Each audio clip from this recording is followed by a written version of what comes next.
Please শোনো, তুমি রাগ করো না। আমি তোমার বাবার কাছে আমি এখনই যেতেছি তোমার নিয়ে। আমি তোমার বাবার সাথে আর একবার যে আমি অন্যায়টা করছি এটা আসলে আমি ঠিক করে নেই। তুমি আমার নিয়ে চলো, প্রয়োজন হলে তোমার বাবার আমাকে বাড়িতে রেখে দেবো। তুমি সত্যি বলছো? হ্যাঁ, সারা জীবন তোমার আব্বা আমার এনে থাকবো। তাহলে চলো আমরা যাই, আমরা যাই, আমার বাবার নিয়ে আসি, আমার আচ্ছা কাছে চলো থাকবে। চলো। আব্বা তোমার শরীরে কি এখন একটু সুস্থ? একটু আলাদা এই যে দেখো, তোমার জামাই এসে এখন। আব্বা আপনার এমন কি অবস্থা?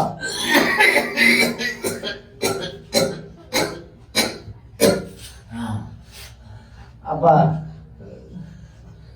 আমি আসলে আপনার সাথে আমি যে অন্যায় করছি, আমি আসলে ভুল করছি।